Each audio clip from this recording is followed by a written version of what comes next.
Olá, pessoal! Estamos mais uma vez aqui no ar com o podcast Dividir para Multiplicar, para a gente dividir conhecimento, para multiplicar essa prosperidade em você.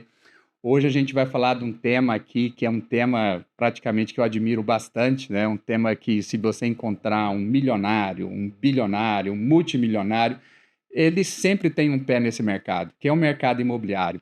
Vamos falar aqui sobre desenvolvimento imobiliário, como gerar resultado com esse mercado. E convidamos hoje aqui, temos dois convidados muito legal aqui, com grande experiência também. E o nosso primeiro, ele é CEO da incorporadora Block, possui mais de 9 anos de atuação, fazendo aniversário, né? Trabalha na parte de urbanismo e incorporações multifamiliares. Muito bem-vindo, Cássio Coelho. Muito obrigado, ele é um prazer estar aqui. Me comprometo a dar o meu melhor, entregar um pouquinho da jornada, da história, contar algumas batalhas e algumas derrotas que forjam quem a gente é hoje. Obrigado, Cássio, eu tenho certeza disso. E também estamos aqui com o CEO da imobiliária Mapa do Imóvel, com 12 anos, com 13, né, na verdade, aqui de atuação na Serra Gaúcha. Ele é CEO também da Bliss Incorporadora, atua também na Serra, é corretor de imóveis, né, e é delegado do Cresce. Nas horas vagas ainda é presidente da Compbrug de Gramado. Bem-vindo, Marco Dondolo. Obrigado. É uma honra estar aqui nessa mesa, compartilhar um pouquinho nossas histórias e dividir, como diz o Cássio, né? Grandes vitórias e também as derrotas do dia a dia, né? É isso aí. E é legal essa fala do Cássio aqui, porque a gente já começa aqui esquentando um pouco da nossa conversa, né? Cássio, você é novo, né? Você tá com quantos anos aí? 35. 35 anos, né? Tá acusando já a minha idade. O cara já é dono de incorporadora. Eu já trabalhei nesse mercado de desenvolvimento imobiliário mais ou menos 20 anos e eu vejo muita confusão ainda até de alguns substantivos. Então, só para esclarecer para todo mundo, porque quando a gente fala desenvolvimento imobiliário, todo mundo acha que é uma programação, é software, né? Mas, na verdade, o mercado imobiliário ele é dividido em duas partes, né? Você tem a parte da incorporação, que é o desenvolvimento mesmo, que é quando você pega um terreno, faz o desenvolvimento de projetos, pensa no tipo de produto, a vocação que aquele terreno vai dar, com a localização, planeja resultado, e isso tudo é um papel da incorporadora. No Brasil chama incorporadora porque a lei, né, é incorporação imobiliária e acabou dando esse nome para essas empresas. Mas se você olhar para o mercado americano, para o restante do mundo, são os developers, o real estate developer, né, os desenvolvedores imobiliários, que basicamente faz toda a parte estratégica, toda a concepção de produto, e lança ele no mercado. E você tem um outro contraponto que são as construtoras, né? Então, não necessariamente uma construtora, ela é incorporadora. As construtoras, ela faz parte do processo de criação, ela vai pegar esses projetos e vai construir ele, e depois dele todo construído, ele entrega novamente para a incorporadora para ela honrar seus compromissos com seus clientes. Então, nós temos hoje o desenvolvedor imobiliário e temos as construtoras. Geralmente nós temos esses dois papéis na mesma empresa, né? Muitos clientes falam, comprei da construtora X, da construtora Y, mas na verdade o que você tem aqui, você comprou de uma incorporadora, que porventura ela é construtora também, mas muitas delas não têm mais o papel da construtora, que ela acaba terceirizando. Isso acontece muito, por exemplo, com a Nike, né? A Nike, ela é a desenvolvedora do tênis e ela praticamente faz toda a concepção e manda para os chineses ali fazer a construção, fazer toda a entrega do produto, e aí depois ela lança esse produto no mercado. Então, hoje nós temos aqui desenvolvedores imobiliários, né, e construtores também, né? Então, são as duas facetas aqui que vivem a dor do cimento e a dor do mercado, né? Se vende, não vende, né? Da concepção imobiliária.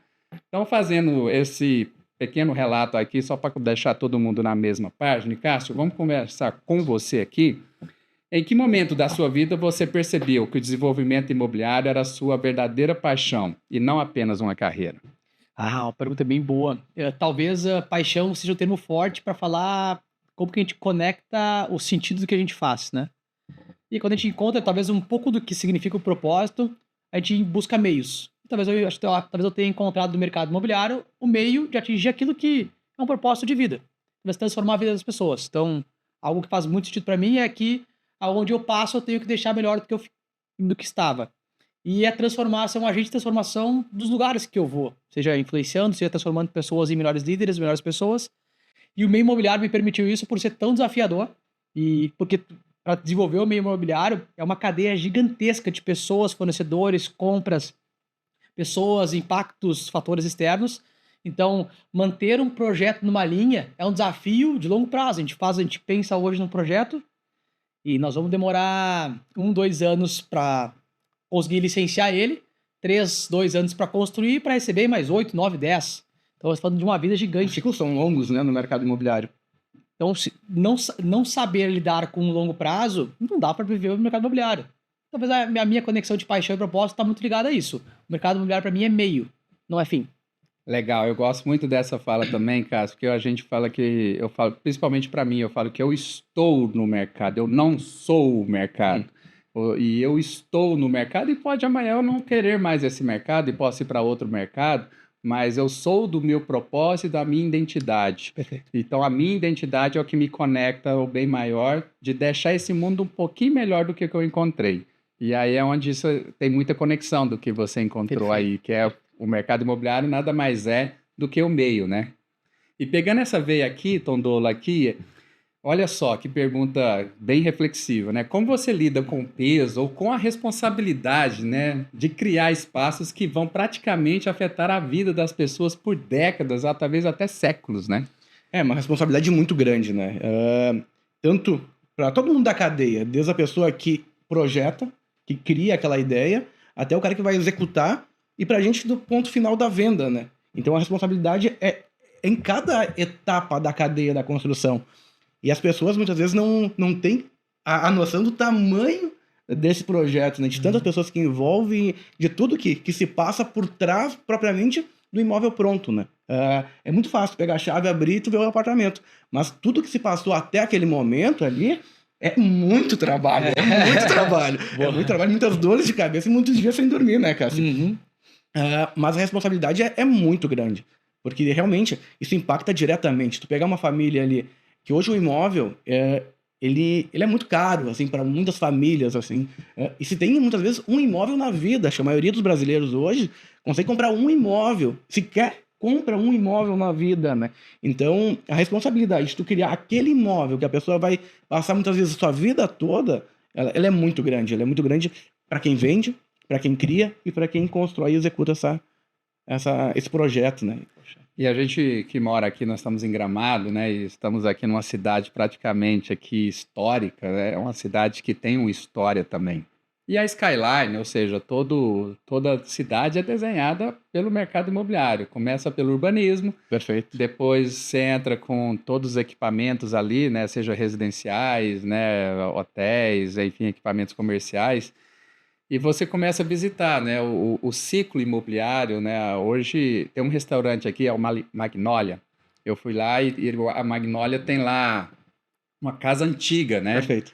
Cara, é impressionante como era a convivência ali, os ambientes eram totalmente diferentes, divididos, né? Não tem nada a ver com a gente entrega hoje. E o que eu noto, assim, talvez o Cássio pode trazer isso também, é como esses ciclos encurtaram nos últimos tempos. As pessoas estão mudando de ideia, mudando de gosto de uma forma muito mais rápida do que antigamente. Antigamente, acho que até a tecnologia ela veio para trazer isso. As mídias sociais, a pessoa está ali olhando o Instagram, vê um formato de residência nos Estados Unidos e quer trazer para cá. E começa a trazer, daqui a pouco vai um amigo, tá ali visitando e já quer mudar, e já se muda um ciclo. Então, eu acho que encurtou muito, a tecnologia trouxe isso, e o formato de construção também mudou nos últimos anos, né? A gente trouxe muita tecnologia, então esses ciclos estão mais curtos, né? Estão mais curtos.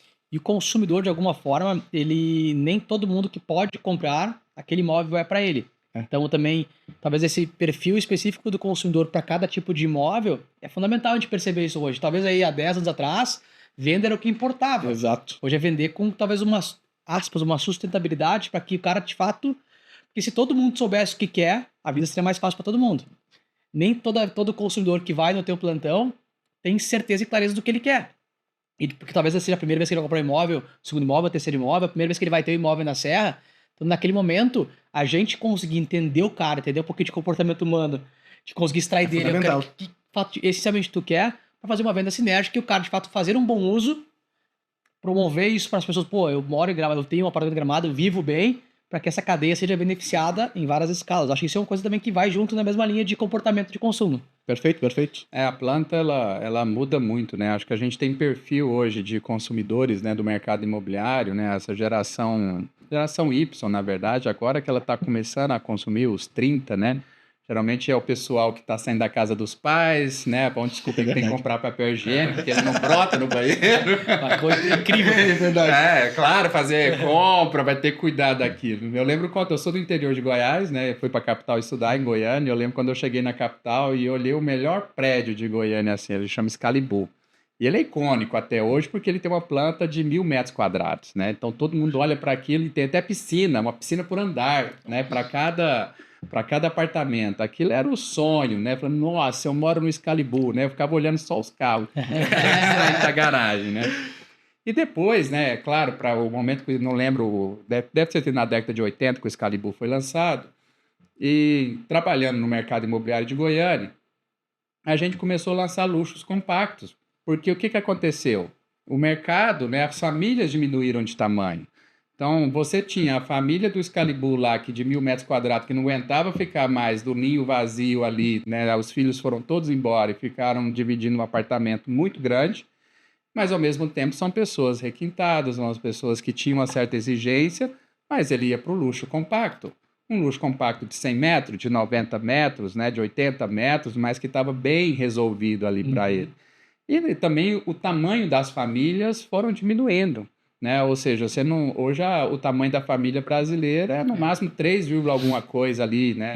De quantidade de pessoas. E isso o mercado imobiliário vai se adaptando, principalmente nas capitais. Aí eu vejo muito aqui na Serra Gaúcha, né? A gente tem muita tipologias de 1 e 2 quartos, né? É muita característica de investimento, né, Tondola, assim? É bem característica local, né? Normalmente, quando as pessoas vêm para cá, elas se assustam com o tamanho dos imóveis, né? O tamanho médio no apartamento 2 quartos hoje é 75 metros do que é lançado no mercado. De 70 a 75, uma planta média de 2 quartos. Então, para quem vem numa cidade que o habitual é moradia, né? Eles se assustam às vezes. Tu pegar um apartamento ali, a gente trabalha hoje um metro quadrado médio do centro, 20 mil reais o metro, de 20 a 25.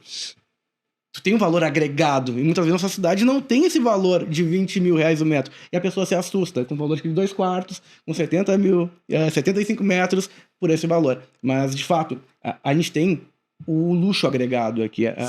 Se implantou, de uma forma muito boa e muito assertiva aqui na Serra Gaúcha, uma construção muito artesanal. Diferente de outras cidades, de capitais, que tu consegue escalonar a construção, aqui ela é muito artesanal, né, Cássio?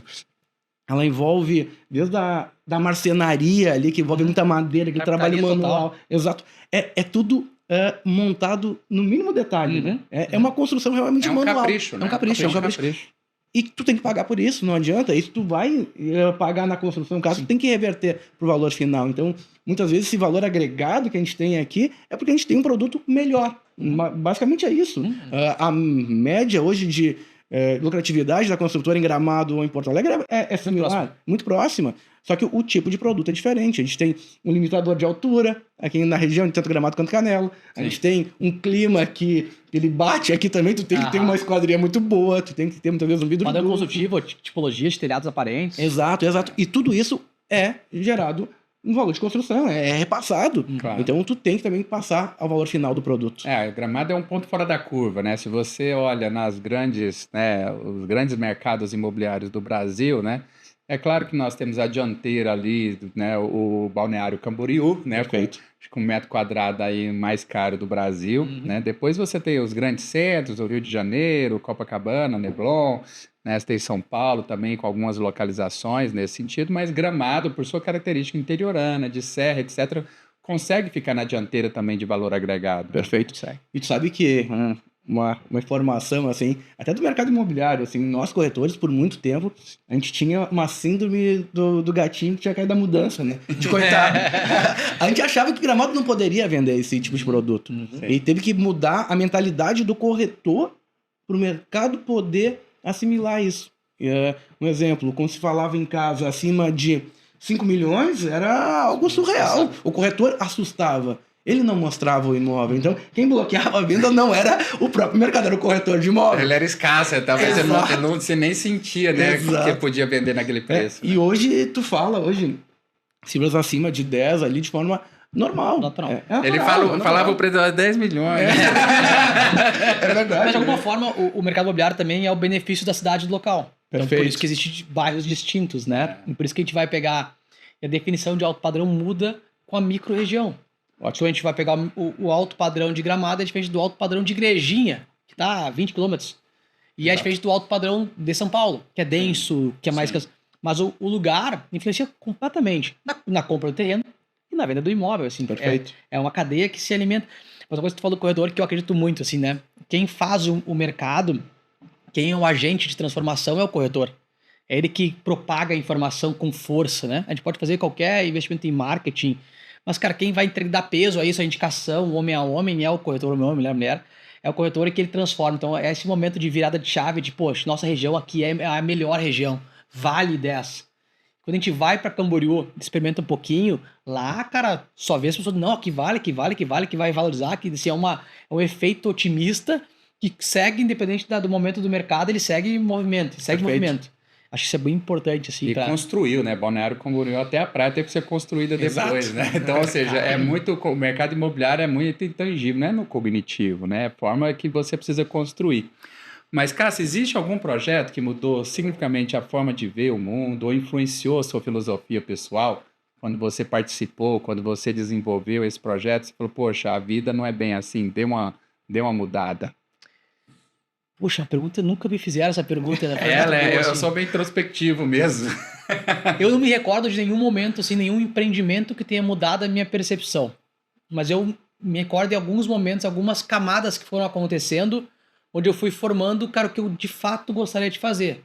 Então, minha história passa por trabalhar em consultora, ter uma incorporadora de casas.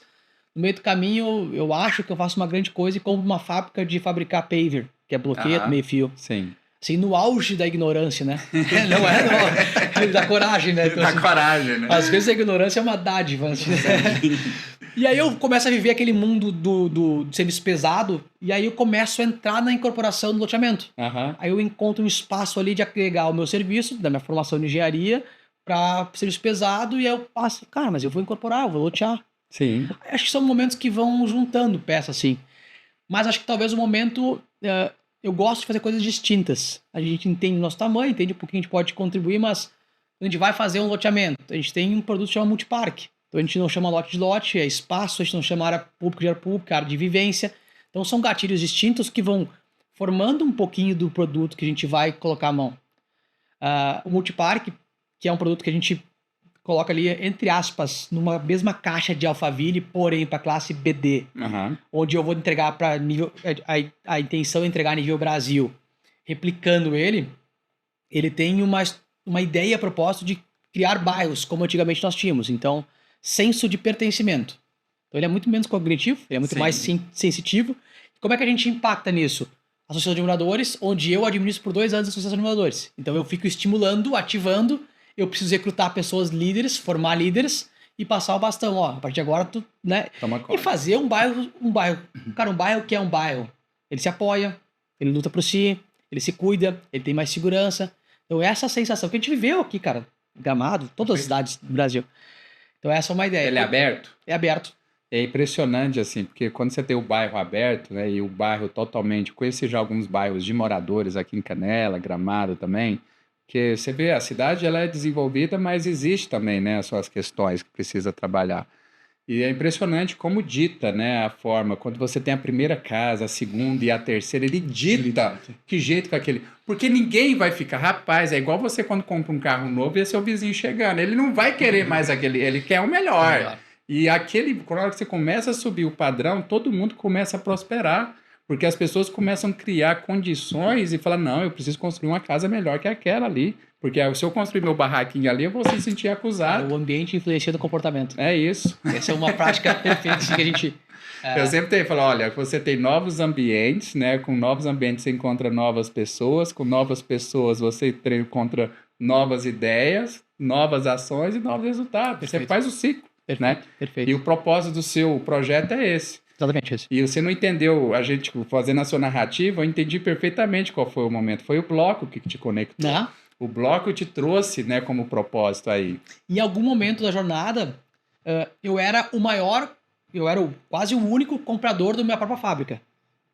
Eu disse, cara, é hora de vender. É? Não faz sentido mais. Você falou, eu tô fazendo para mim mesmo. E aí era muito trabalho para menos lucro, proporcionalmente falando. E eu disse, cara, não é Você isso. vivendo na mesma simbiose ali, né? E o meu processo de venda, eu ligo para um amigo meu que tinha uma fábrica parecida e digo assim, cara, quer comprar? Tá aqui, eu vou te entregar a fábrica, me paga assim e eu te compro um ano de produto. E eu já sou cliente. E ele assim, não, tem uma coisa errada aí. Isso não tem, cara. Não quero mais. Não é esse o negócio. Cara, em uma semana a gente fechou o negócio. Que bom, que bom. Então, e tá lá até hoje. Tá até hoje, funcionando bem pra caramba.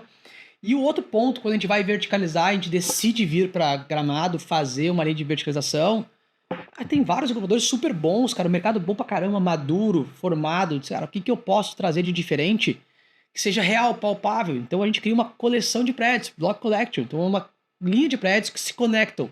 E a gente, para nós é muito claro quem é o perfil do nosso cliente e qual é que é a linha entre o primeiro empreendimento até o último, como é que ele se conecta. Então, ali tem senso de comunidade, tem senso de conexão. É como que eu faço um cliente, eu botei um cliente no meu funil, como é que eu vou reter ele para alimentar e ele me comprar um segundo imóvel?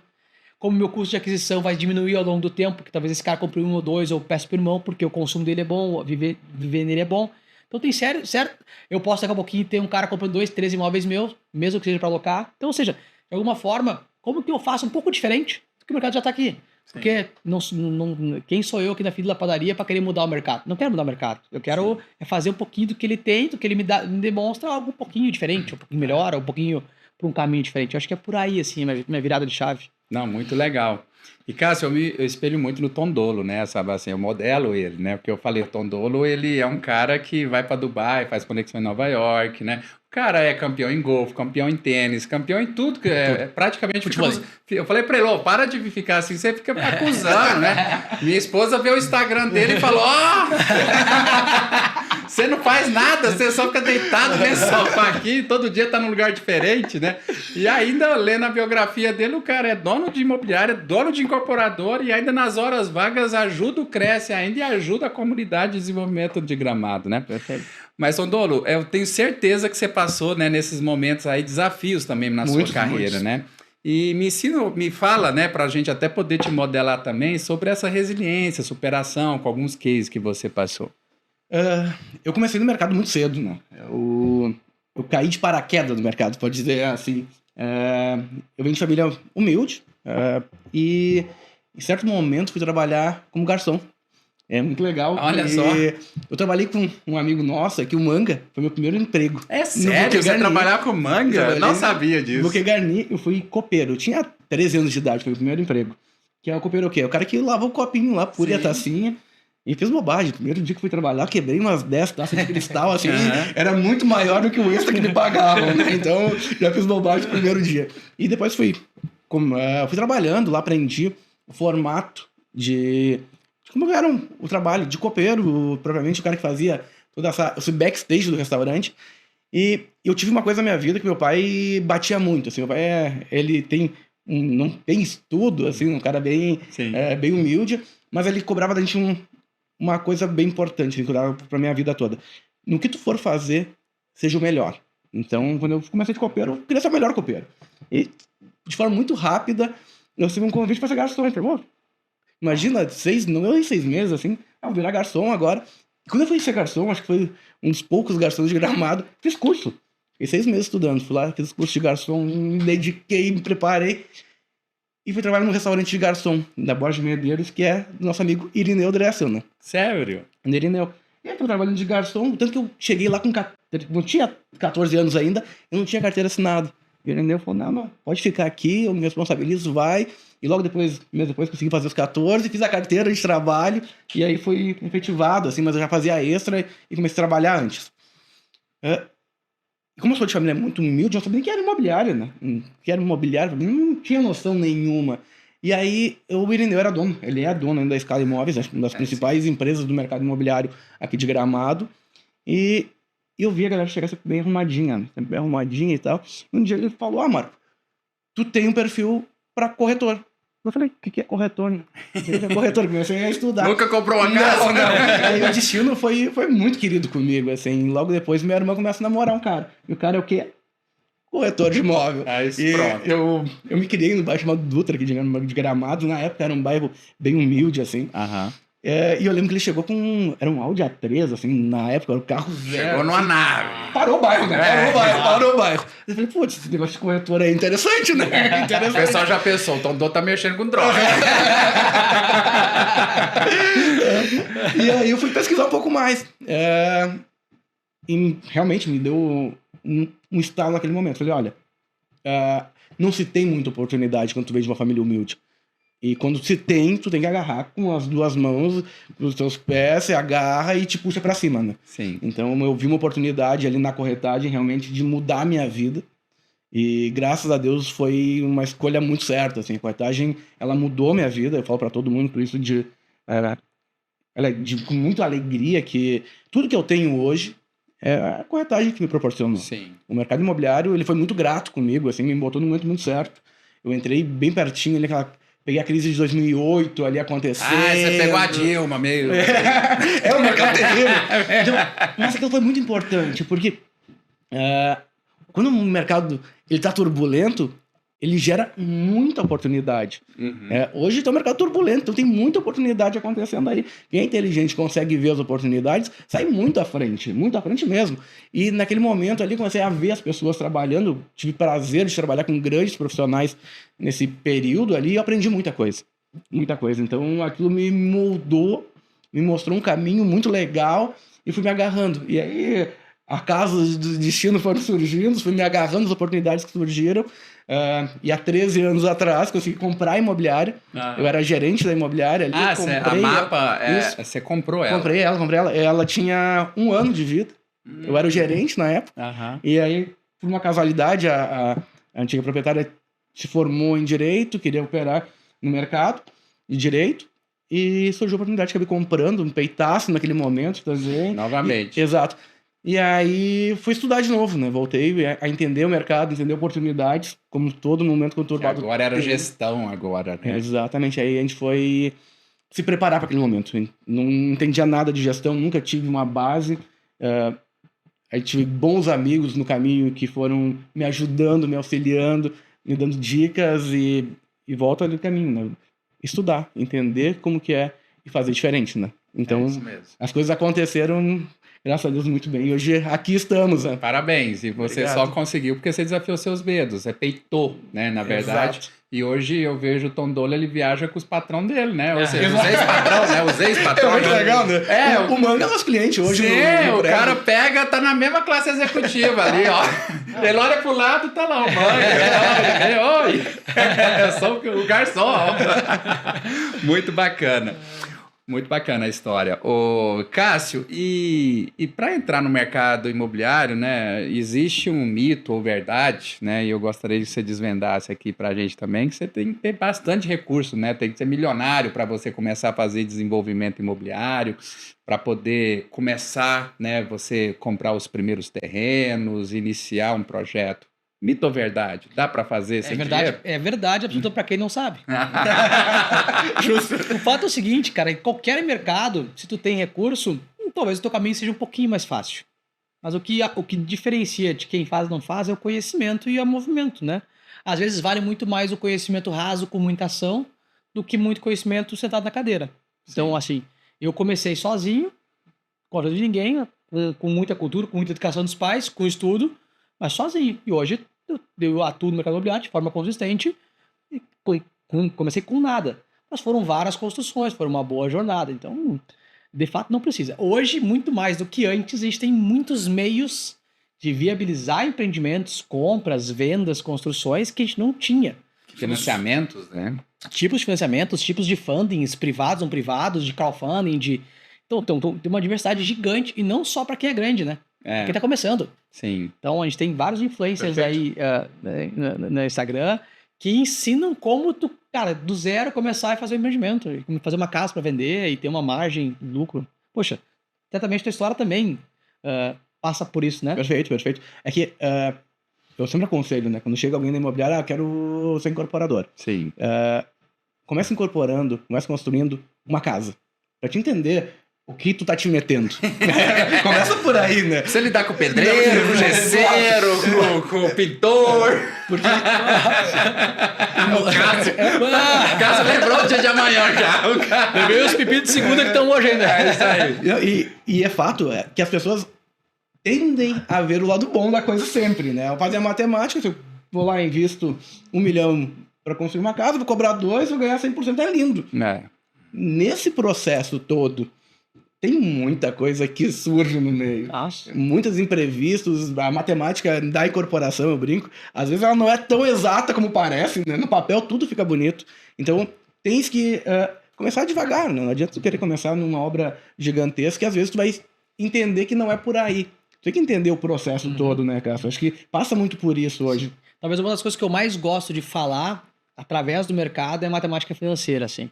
Então, talvez a minha grande vertente, quando penso em mercado imobiliário, é como que eu faço 1 virar 2 ou 3 ou 4. É através do mercado que se traz uma renda. Então, assim, em diferentes tamanhos, em diferentes tipos, a gente vai analisar diferentes profundidades de indicadores. Mas na prática, a gente hoje vive uma fase do mercado imobiliário onde a gente tem... claro que isso é regional, tá? E por padrões. O preço médio, no recorde de 5 anos, o preço médio dos imóveis corrigiu menos do que o INCC. Então a gente tem o que acontece na prática? O incorporador tem a sua margem apertada. Como que tu combate uma margem apertada? Tenta gerar valor no teu imóvel para tentar respingos e tenta diminuir o ciclo de venda. Poxa, mas como que tu diminui o ciclo de venda se está no momento onde tem menos compra? Aí, meu amigo, cada um com as suas habilidades para criar artifício de fazer isso. Hoje, uma das soluções, eu vou dar mais prazo de recebimento. Tá, mas qual o risco? Eu não sei qual é o recorte do meu INCC, da minha inflação, como é que vai ser. Mas é o teu risco. Então, é muito elemento a se colocar. Então, eu acho que o Marco falou uma coisa importante. Quer começar no mercado imobiliário? Começa pequeno e faz o seguinte, coisa mais importante do universo, te conecta com pessoas que já tenham feito isso. Pessoas que desejam o bem do próximo, que vão pegar a mão, cara, vamos lá que eu te ajudo, eu te ensino, eu te mostro como eu fiz, e daqui a pouquinho faz sentido pra ti. Essa acho que é uma coisa que une as pessoas e transforma a vida de muita gente. Assim, cara, vem aqui agora só te mostrar. A gente já compartilhou muita coisa de negócio. Olha como é que eu faço, olha como é que eu faço minha conta, olha como é que eu viabilizo. Acho que isso transforma. Perfeito. Não, muito bom. E o mercado imobiliário, para mim, é o dinheiro no tempo, né? Igual você falou. A quem não faz o dinheiro no tempo, né? Então, vou aproveitar aqui só uma questão técnica, mas só para colocar todo mundo na mesma página. No mercado imobiliário, quando você compra na planta, você corrige. Existe 2 tipos de correções. Você tem as correções inflacionárias e tem as correções de juros remuneratórios. Geralmente as pessoas se confundem. A pessoa fala, quanto que é a correção? Fala, calma, você está falando de correção inflacionária ou de juros remuneratórios? Então, como funciona? Quando você compra na planta, o incorporador ali vai te entregar o imóvel daqui 3 anos, daqui 4 anos, dependendo do que está em contrato. Aquele dinheiro no tempo, né, ele está sofrendo uma inflação do país. O cimento, a mão de obra, o aço está subindo e aquele contrato precisa ser corrigido pelo índice inflacionário. E na construção civil, a gente tem o INCC, que é o Índice Nacional da Construção Civil, que mede no Brasil mais ou menos como que está o custo da mão de obra, né, como que está os custos dos materiais e corrige esse índice. Só que o incorporador sofre, porque esse índice é nacional, ele não é regional. Então, aqui em Gramado, pode estar acontecendo uma inflação de mão de obra. Perfeito. E, ao mesmo tempo, em Goiânia, pode estar sofrendo com aço e o índice não está corrigindo. Mas é o índice adotado, né, nacional, então o incorporador acaba queimando um pouco esse dinheiro porque ele tem que absorver aquele custo. Então, olha só, é um ciclo longo, é um ciclo de 3 anos, quase 4 anos, para quem compra ali no lançamento, mas ele precisa absorver esse custo porque foi o que colocou em contrato, né? Depois da entrega das chaves, aí você tem os incorporadores que financiam o cliente, ele troca o índice pelo IGPM, porque não faz mais sentido ser pelo INCC, porque agora você está na inflação, né, praticamente na brasileira, né, em termos de consumo. E aí você tem os juros remuneratórios, atrelado ao índice inflacionário. Então, geralmente coloca, vai ter IGPM mais 0,5%, mais 1%, e aí a sua parcela vai sendo corrigida. Mas é engraçado, Tondor, quando eu cheguei em Gramado em 2015, né, eu falei, eu tenho muita inveja dessa cidade, porque eu cheguei numa construtora incorporadora, eu falei, e aí, como é que tá a tabela de venda, né? Que é muito comum a gente vender parcelado, e eu vi que as parcelas encerravam nas chaves. Eu, tá, mas e depois? Ele, não, depois o cara tem que estar aqui para poder entrar no imóvel. Eu, tá, mas lá em Goiânia o cliente não tem o dinheiro para quitar aqui na chave, não. Ele precisa de um banco para conseguir financiar por 30 anos aquele saldo. Porque ali a gente faz uma coleta de 30% só do valor de contrato durante o período de obra, 30% a 25%, e depois o saldo restante ele tem que procurar financiamento ou algum recurso próprio. E a incorporadora lá, a gente lá nem imagina carregar a carteira, de carregar o cliente ali através de uma alienação fiduciária. Praticamente a gente falou, cara, você tem que procurar um jeito, você quita com o banco. Aqui, eu falei, aí eu cheguei pro construtor, falei, quanto tem de repasse bancário? Ele, repasse bancário? Eu falei, não, o que você repassa? Eu falei, e o sistema de financiamento da Caixa? Ou seja, era um mercado totalmente diferente, cara. Você vai para Balneário Camboriú também, é totalmente diferente. Né? Sabe, Enio, isso é até engraçado, porque até pouco tempo, assim, a gente ouvia falar muito pouco do financiamento imobiliário. O corretor mesmo... Era raro quando tinha algum negócio. Hoje o corretor lá em Goiânia é praticamente um despachante de crédito imobiliário. Ele não, a tarefa mais fácil dele é fazer a venda. O difícil, agora, quando ele recebe aquele sinalzinho assim, não, é no Pix, rapaz, ele acha mas na hora que ele fala, não, eu vou financiar, aí ele já sabe que é uma procissão de 2 meses, 3 meses, de abertura de crédito e tal. O nosso mercado aqui, ele passa primeiro pelo cliente, né? Na sua maioria das vendas de Gramado e Canela, é o terceiro imóvel do cara, né? Ele tem um imóvel da sua cidade, ele tem um imóvel, muitas vezes, no litoral, e aí tá comprando a serra. Então, muitas vezes, é o terceiro imóvel. Na sua maioria das vezes, né? E esse cara já é capitalizado. Então, na sua maioria, ele evita o banco. Ele quer ter uma vantagem com o construtor, desde aquele dinheiro que tu vai pagar lá pro banco, me dá de desconto aqui, eu te ajudo, numa maneira de se... botar como investidor também, muitas vezes, da construtora, em vez de pegar o banco como investidor, ele financia o incorporador. E isso gera um retorno bem interessante no final. Muitas pessoas hoje usam o mercado aqui de Gramado e Canela de investimento mesmo, para investir no mercado imobiliário. Porque aqui a gente consegue criar essas oportunidades de entrar como investidor com um imóvel só. Então, o incorporador mesmo ali te gera um fluxo de pagamento interessante, claro, no que é benéfico para ele, que é o prazo de obra, onde ele vai estar desembolsando dinheiro. Então, ele usa o dinheiro do cara para financiar. Em vez de pegar no banco, ele pega com o próprio cliente e gera um ganho maior no final, né? Para os dois, né? Não, total, porque a gente sofre lá, a nossa barriga negativa ali, porque a captação de recurso não é suficiente para tocar uma obra lá, um prédio de 30 andares. Então, toda a obra, né, praticamente ali, os edifícios, eu já entreguei mais de 50 prédios ao todo da minha vida ali. Puxa. Acho que foram somados, deve ter mais de 7 mil apartamentos, né, desenvolvidos, muita coisa entregue, é muito negócio. Cara, e praticamente o fluxo de caixa desses empreendimentos, todos davam barriga negativa no período de obra. Então, todos eu tinha o financiamento à produção, né? Eu já não fazia a viabilidade contando com o sistema de financiamento à produção, porque eu sabia que a captação de recursos. É que, claro, né, aqui também outra característica são o tamanho dos empreendimentos, né? Lá a gente está falando ali de um empreendimento com um tamanho que muitas vezes só a infraestrutura é o tamanho do empreendimento daqui. Então, os empreendimentos são pequenos, o todo desencaixe de dinheiro é menor. A barriga negativa, às vezes o incorporador ele sabe daquela barriga negativa, ele está capitalizado para aquilo, ele já prevê aquela barriga negativa. Sim. Mas, cara, o mercado imobiliário de Gramado, ele também é um pouquinho, aspas, gourmet, assim. Porque ele é pequeno, ele é exclusivo, ele é artesanal, ele não consegue ser denso, não consegue ser vertical. Isso tem seus benefícios disso, porque controla um pouco de demanda, e é uma cidade pequena e não pode perder tanta característica. Acho que é um acerto muito grande do plano diretor. Mas quando a gente vai para mercados maiores, aí é outro tipo de exposição, né? Aí é canibal. É canibal. Mas acho que, assim, a gente está falando uma linguagem muito próxima aqui, né? O mercado imobiliário, ele é produto de quanto que tu dispõe a caixa. Então, quando a gente vem para o mercado de Gramado e Canela, a gente tem um cliente educado financeiramente, com capital, que entende a matemática financeira. E ele sabe que ele vai comprar, ele está pronto para comprar em planta. Então ele está pronto para ser o teu funding. Ele está education já no negócio ali, ele já sabe a regra do jogo. Exatamente. E talvez, assim, quando eu posso falar por minha jornada, a minha escolha de trazer os verticais, sair da capital de Porto Alegre e vir para cá, tá muito ligada ao perfil do cliente que faz sinergia com o que eu penso. Porque a gente tem aqui uma tendência, claro, um leque de oportunidades que é muito maior de qualquer outra cidade. Tu atende de Brasil inteiro, atende de Estados Unidos. Ontem mesmo falamos sobre como o mercado começa a ter gente de fora vindo investir aqui. Então, como Gramado está indo para o mundo inteiro. Então, a gente fica para o incorporador, esse é um dos segredos, assim, um dos pontos chaves, né? Agora, claro, o limitador. Não dá para fazer um prédio de 100 unidades em Gramado. Não é que não dá. Não é como ter. Você tem até a limitação do prédio. Hoje é 150, né? 150 unidades, enfim, tem limitação de verticalização também, acaba... Mas é uma realidade isso, Cássio.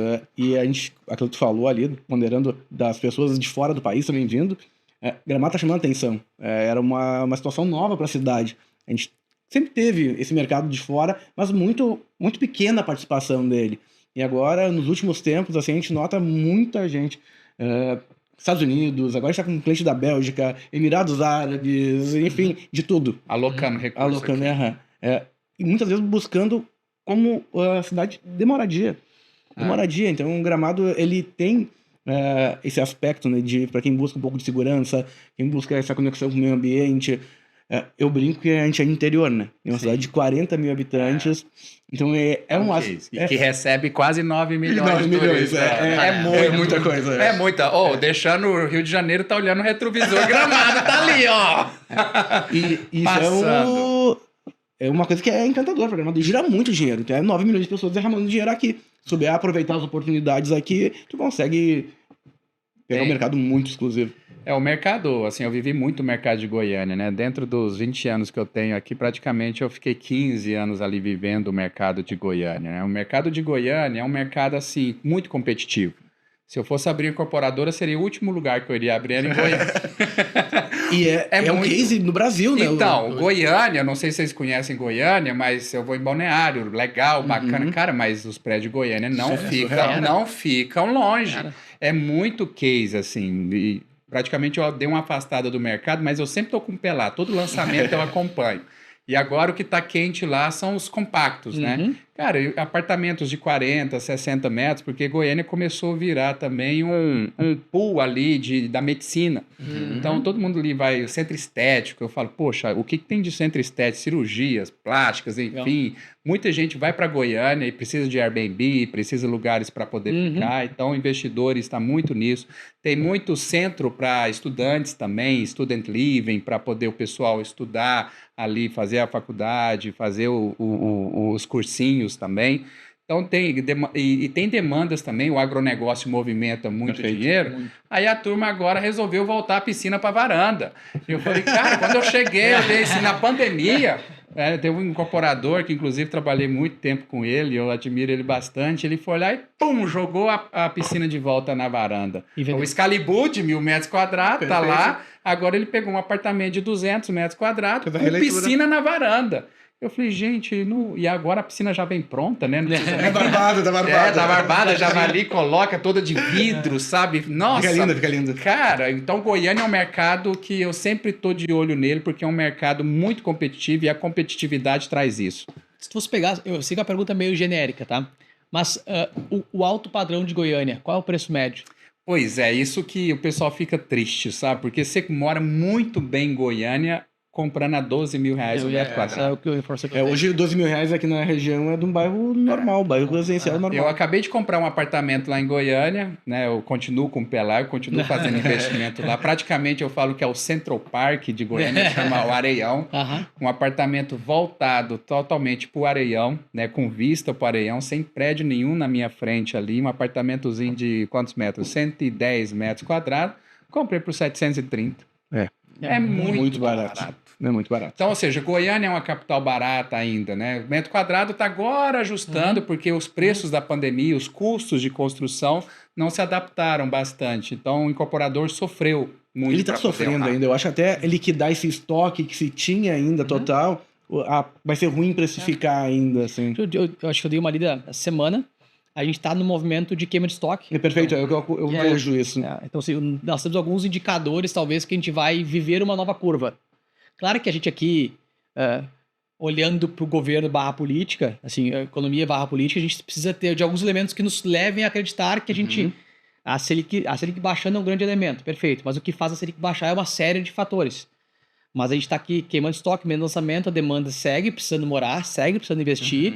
Então, assim, acho que estamos vivendo o início de uma nova curva. Perfeito. Uma curva que vai expandir. E aí, de novo, na expansão, corre de preço. E aí a gente vai realocar de volta, vamos voltar a dar uma respirada, né? Perfeito. O mercado imobiliário, eu falo que ele é uma senoidal, né? Ou seja, você não pode preocupar com a baixa dele porque ele vai subir.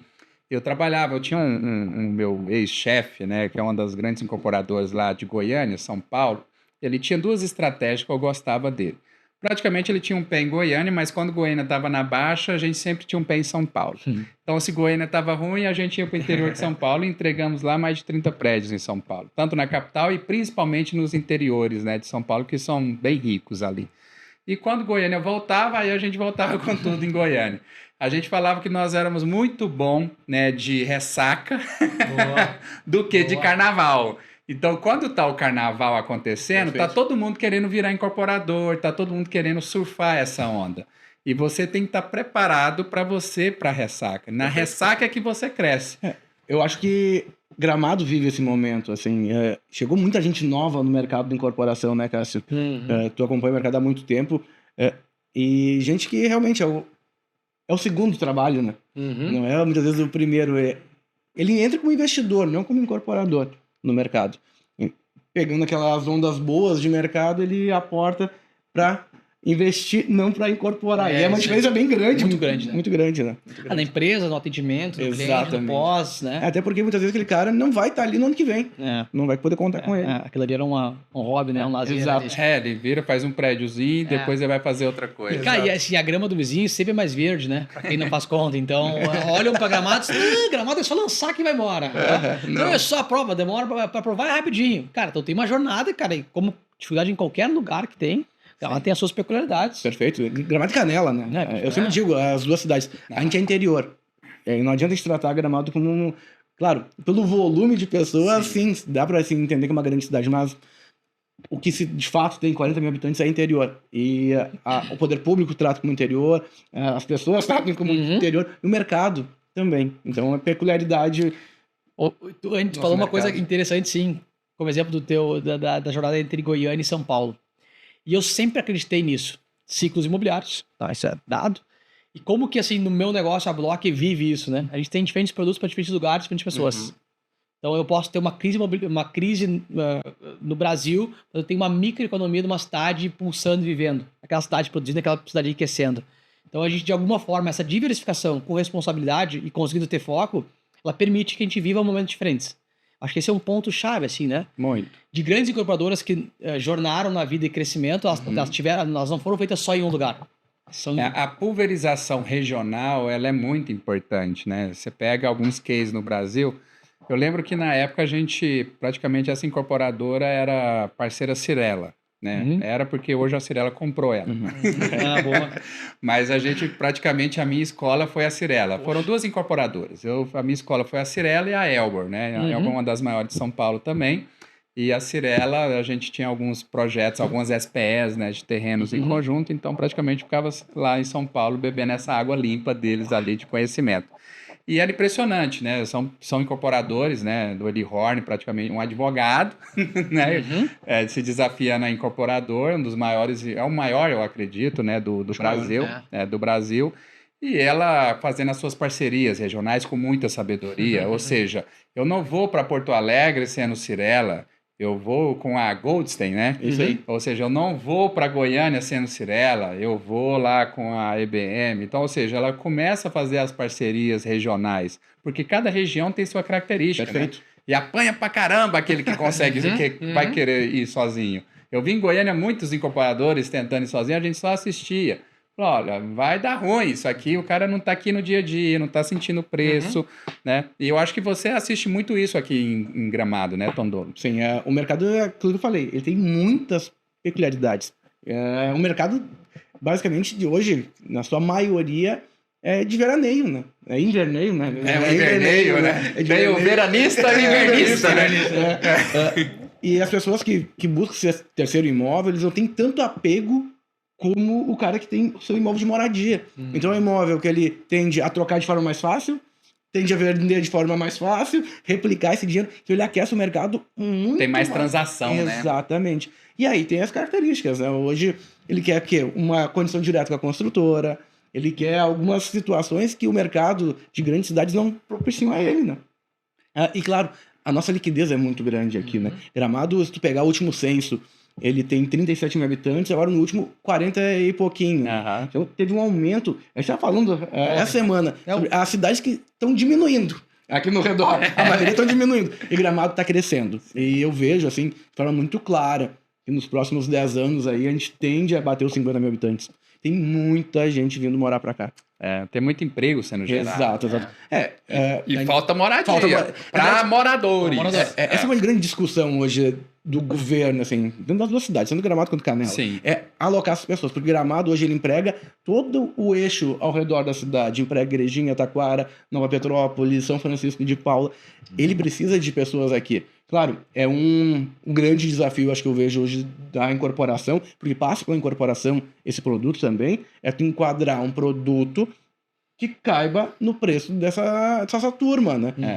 Daqui a pouco Minha Casa Minha Vida. Que é o terreno ali, praticamente, que nasce, né? O terreno acaba viabilizando, né? Aí começam as políticas públicas. Exato. Então, hoje eu vejo que o maior desafio de Gramado realmente é criar um plano inteligente, que adeque ao que Gramado quer, não pode ser de qualquer forma também, tem que estar dentro de um perfil, mas com preço que caiba no orçamento dessa turma, né? A gente precisa reter esses trabalhadores aqui. A gente precisa pensar de forma inteligente como que Gramado vai para os próximos níveis, né? Exatamente. Porque a gente segue crescendo, gerando emprego, gerando necessidade de moradia, também segue crescendo o aspecto turístico. Perfeito. A gente precisa trazer, ao invés de 9, 12. Ao invés de 12, 15. Sim. Então tem que ter mobilidade, tem que ter lugar para consumir, morar, estacionar.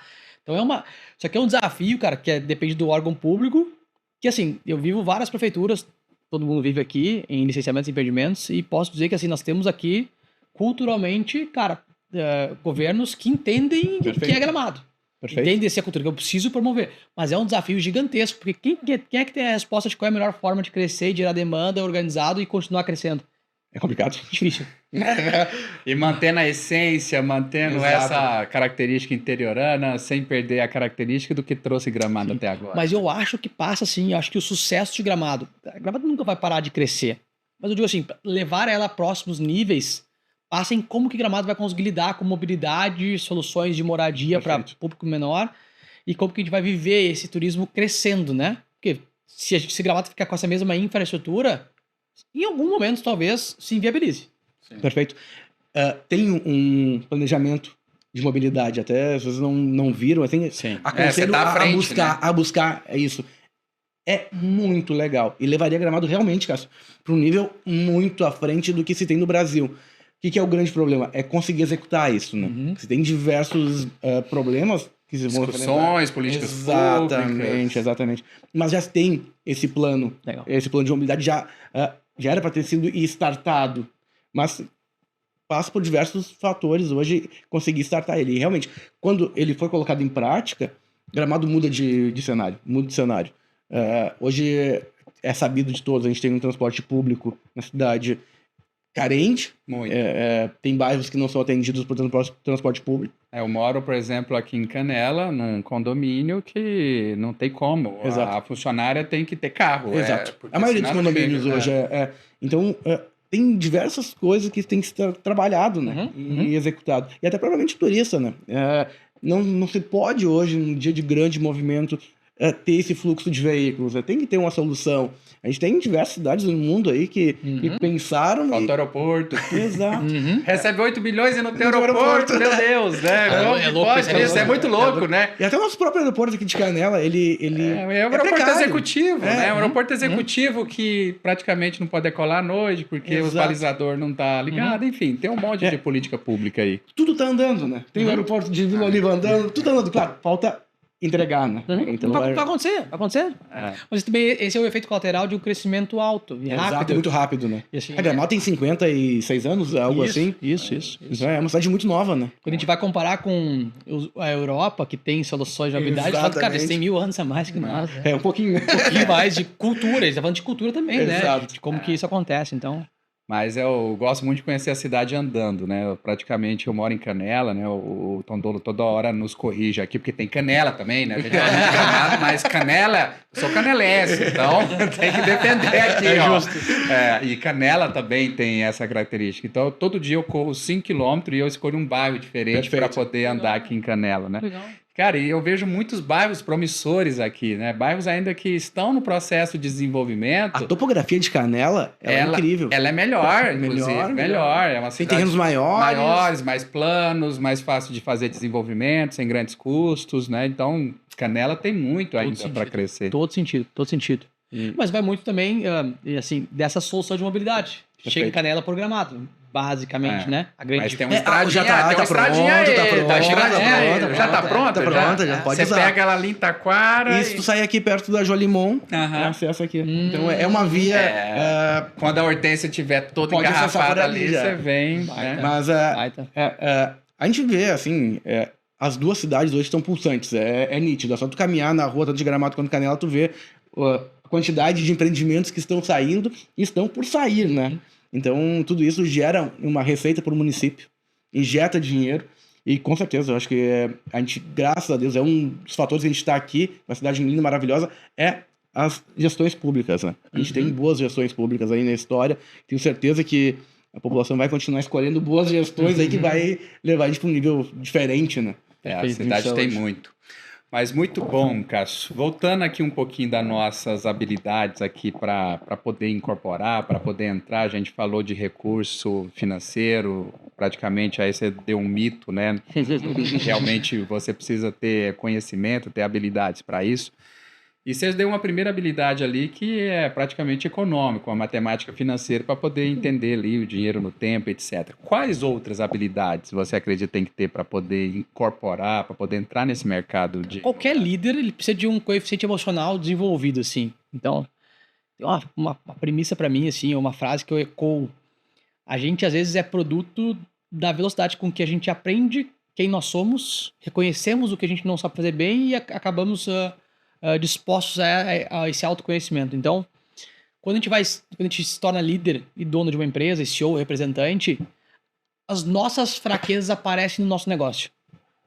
E não ter medo de vê-las e corrigi-las e se propor, acho que é um dos grandes desafios. Eu acho que nesse aspecto, eu sou um grande curioso por mim mesmo, assim. Então, a minha jornada de desenvolvimento pessoal foi muito longa. E segue sendo, assim. E eu acredito muito nos ambientes, assim. Então, eu tô sempre metido em algum treinamento, curso, ambiente diferente, me provocando. Mudando essa ambiência, né? Porque você vai conectar novas pessoas, né? Cara, e quem nos conectou foi justamente isso, um curso, né? A gente lá fazendo um curso de programação neurolinguística. Que dia que um incorporador ia encontrar ele numa programação? É raro. Tá lá o Cássio. Cara, e a gente tá cerca, cara, com uma riqueza de conhecimento maravilhoso, assim. Sim. Com frases que mudam o significado de muita coisa que a gente viveu. Pressuposições que, E esse coeficiente de inteligência emocional, a gente tem que trazer o patriarca aqui, que é o Marcos Brasil, para poder falar um pouco, né? E eu posso falar que ele, na minha jornada, tem um impacto muito importante. Total. Importantíssimo. Ele é desbloqueio de pessoas, ele salva vidas, eu já falei para ele, né? A forma como eu entendo, assim, e aí vamos lá, num time de incorporação, a gente vai lá, cria um planejamento de um desenvolvimento imobiliário de um prédio, vamos lá, bora pra cá, temos premissas estabelecidas, queremos vender nesse ritmo, nessa quantidade, nessas parcelas e tudo mais. De hoje até o final, é uma jornada que ninguém sabe o resultado. Então constantemente, acontece um fato e tu tem uma reação, ou tu antecipa um fato. Então, é um problema que parece ser grande, mas às vezes é um ajuste. Então, a capacidade de conseguir lidar com situações diferentes e manter o seu equilíbrio é o que nos faz performar ao longo da vida, nos ter longevidade e viver aquilo ali. Então, eu acredito muito que o desenvolvimento pessoal é fundamental. E o Marcos trabalha ativamente no escritório desenvolvendo as pessoas. Eu acredito muito nisso, né? Eu falo que a gente é treinado tecnicamente nas nossas universidades, mas em momento nenhum a gente é treinado nos nossos coeficientes emocionais. E praticamente é o que pega, né? E aí, Tondolo, vai essa pergunta para você: como é que é desenvolver o peitaço? Como é que é enfrentar o medo? Porque você já passou por muitos na vida, né? E a A gente gente. continua passando, né? Não, e Todo para momento. empreender é A gente vai isso, né? passando, né? Você olhar pra... Não, agora o calibre aumentou um pouco mais, seus desafios são mais milionários. A responsabilidade também aumenta, né? Ah, sem dúvida. Uma das coisas que eu sempre falo pro time lá é quando tu empreende, tu deixa já ter só a tua dependência do negócio, né? Já são famílias dependendo de ti. A gente pega no escritório, a gente é praticamente em 15 lá. São 15 famílias que dependem só lá na imobiliária. Então é muita gente que depende daquele negócio. Qualquer bobagem que tu faz com ele, reflete em todo mundo. Total. Então, o teu sono já é diferente. Quando tu bota a cabeça pra dormir, a partir dali é diferente. Então, o planejamento de vida é diferente. Eu não tenho filho ainda, mas deve ser parecido. É, né? muito. Deve ser muito, parecido. muito. Tu começa a pensar diferente, né? E todo mundo me fala isso, por isso que eu trouxe a analogia. Mas, realmente, hoje tu lidar com pessoas, assim, cara, é um desafio. Começa por aí. Cada um tem uma vida particular que vai trazer para dentro da empresa, então tem que lidar com aquilo. Eu lido com o time de vendas, que eu acho que é um pouco pior em alguns cenários, né? A venda, ela tem que estar sempre todo mundo com aquele sanguezinho no olho, ativado, então... Tem que estar bem todo dia. Exato. É um desafio por dia. Mas eu tenho uma pergunta para te fazer. O que vocês acham que é mais desafiador? Lidar com o time de vendas ou com o time de obra? Vou fazer uma defesa. O time de obra é o seguinte. Agora foi bom. Não tem notícia boa. Entregou no prazo, no preço é obrigação. E todo dia é problema. Então, assim, quando é que tu comemora na obra? Não comemora. Na brincadeira, na engenharia, lá é isso, cara. Cara, quando é que a gente vai ter? Quando é que tem uma boa coisa? Entregou no prazo, no preço é obrigação. Ponto. Cara, mas é importante essas práticas, né? Eu trabalhei muito tempo no incorporador, a gente ganhou o selo, né, da Great Place to Work, que era uma das melhores empresas para se trabalhar. Não só do Centro-Oeste, mas do Brasil também. E essas práticas, né, e na época eu cuidava muito do RH, então eu tinha o RH voltado ao escritório e também a gente era construtora voltada à obra. E era impressionante, eu comecei a perceber as entregas, né, dos edifícios, a gente fazia duas festas, uma festa para os colaboradores e a outra festa para os clientes, né, então a gente instituiu, falou, não, agora são duas festas, sempre tem de colaborador e de cliente. Cara, aí eu comecei a olhar, olhei pro prédio, eu falei, tá faltando gente, né? Cadê o carpinteiro? Cadê o marceneiro? Cadê o pintor? Cadê a turma que estava envolvida nesse processo? Outros estavam em outras obras, já estavam em outra concorrente, enfim, mas ele não participava dessa celebração. Eu falei, poxa, a gente tem que lembrar dessa turma, então essa turma vai embora. Como é que faz? A cada fase a gente estudou, vamos fazer um evento de entrega, evento da última laje concretada. Ou seja, a turma lá da laje vai embora, dos carpinteiros, a turma que faz a forma, eles vão embora, né? Porque eles não tem mais ferragem para poder montar. Então aquele churrasco era com eles. Perfeito. Entendeu? Aí depois a gente fazia, não, agora vem a outra turma, vem a turma das instalações, hidráulica, hidrossanitárias, elétrica, fechava. Agora o churrasco é com eles, né? Por último, a turma do acabamento, os pintores, os ceramistas, enfim. Aí a gente ia fazendo por fase. Aí você vai ativando. Aí no dia que você começava uma nova obra, rapaz, na hora que você quiser montar uma equipe, era o cliente. Correndo, cultura. É cultura, porque ele podia, essa turma vai, porque essa turma é itinerante, né? Geralmente são empreiteiros, né, que levam, né, essa turma, ou algum líder, tem algum líder que vai levando essa turma. A turma pegar realmente a cultura, assim, pegar o gosto e dar, eu digo assim, fazer como se fosse para si. Sim. E a construção é muito detalhe. Se um não faz como tem que fazer, reflete no trabalho de todo mundo, né? Eu vejo que a gente, o assunto cultura para nós, para mim, assim, é vida, né? Então, o que eu acredito de fato, o que transforma a performance é um modo de cultura muito claro. Então, dentro do escritório a gente tem um código de cultura muito claro, com cada dos 6 valores que a gente tem, com como viver e como não viver. E a gente exercita esse código de cultura toda sexta-feira, no reunião de radar, que a gente reúne todo o time e faz alguns exercícios. Mas como tu vai até a última ponta propagando essa cultura é um desafio. Até dentro do escritório, tá? Controla ali, é um número de pessoas. Tá ali, né? Tá vivendo. Eu acho que esse é o desafio. Mas o que ele falou assim, às vezes um ajuste Sim. Cara, um evento, uma Comemora celebração, pequenos avanços. tu transporta, tu consegue O passar prédio adiante. não está pronto, mas essa turma vai. E geralmente, quando você é construtora, você tem que ter obra até para manter a equipe, né? Senão você fica Exatamente. ligando, Nossa, desligando, total. ligando, Total. desligando de É, pessoas. se a gente pegar esse assunto de construtora, assim, Isso. tá, cara, uma premissa que sempre foi uma reclamação, mas que a gente talvez esteja agora numa fase de virar um problema, que é a escassez da mão de obra. É isso aí. No preço adequado ou que caiba. Isso é um problema Total. total. E E aí, principalmente interiorano, que ainda não tem moradia para essa turma, que praticamente você tem que buscar pessoas, né? uhum, Eu já tive incorporações aqui em Gramado que eu trouxe pessoas de São Paulo para poder Exato. terminar, Uhum. porque não tinha mão de obra. esse é um desafio. Passa pelo que a gente falou antes, né? É. Hoje é uma cidade cara de viver, Sim, porque não tem essa primeira moradia, praticamente não tem. É. O que tem já está no aluguel em valor mais elevado. E isso reflete no valor da mão de obra. Uhum. A gente tem uma cidade pulsante, as duas Sim. Gramado e Canela são pulsantes, a construção civil bombando, e realmente não tem. E o apagão tá aí no Brasil todo. Goiânia não tá fácil também, tá tendo apagão e precisa, na verdade, melhorar os métodos construtivos, o custo de obra. A gente tem que aprender muito com os americanos, muita construção limpa ali para poder fazer essas obras mais rápidas também. Mas isso é um assunto aí para o próximo episódio.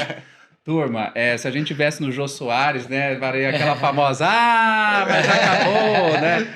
Passou uma hora rapidão assim. Tondolo, vou deixar você aí com as considerações finais aí. Primeiramente, agradecer, Enio, Cássio, aqui é muito importante para a gente poder debater, conversar um pouquinho, principalmente nós.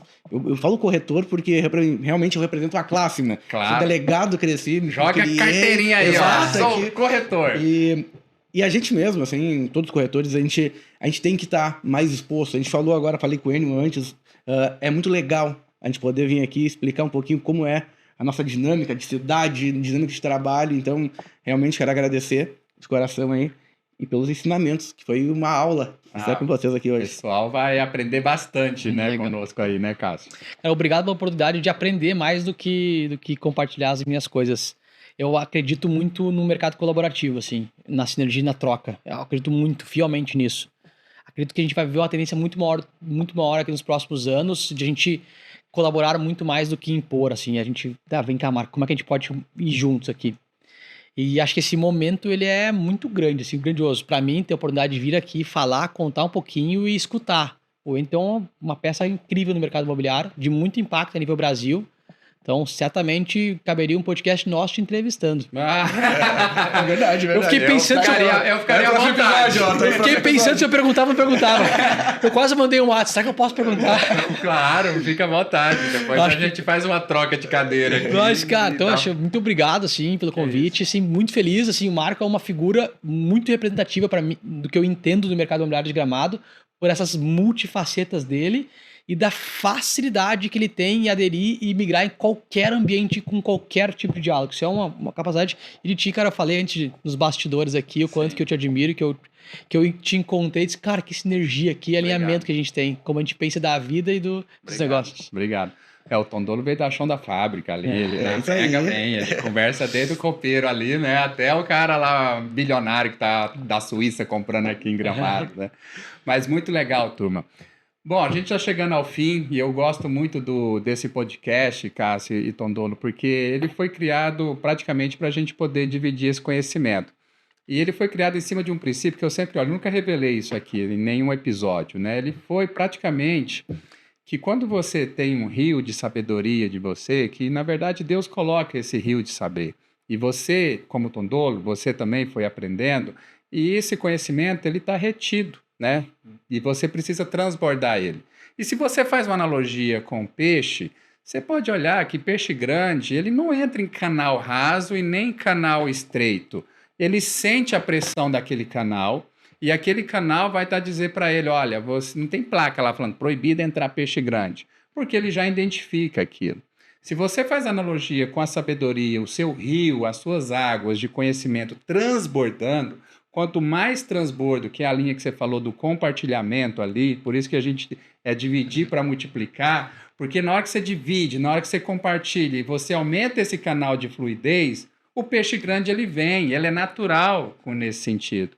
O Tondolo começou aqui compartilhando o quê? Ele começou servindo. É a melhor forma de fazer network na vida. Eu falo muito isso nas lives que eu abro. Eu falo, olha, gente, você quer fazer network, você quer conectar com pessoas, não chega na mesa querendo ser o cara. Você chega servindo. Porque no servir a bebida, ou você servir em conhecimento, servir em ajuda, você praticamente conecta pessoas. Mas é nesse propósito que esse podcast ele foi criado, para poder dividir essa sabedoria aí e multiplicar essa prosperidade aí em todos vocês. E temos aí, com certeza, novos episódios aí, tanto de inteligência emocional quanto do mercado também. Turma, obrigado mais uma vez e até a próxima.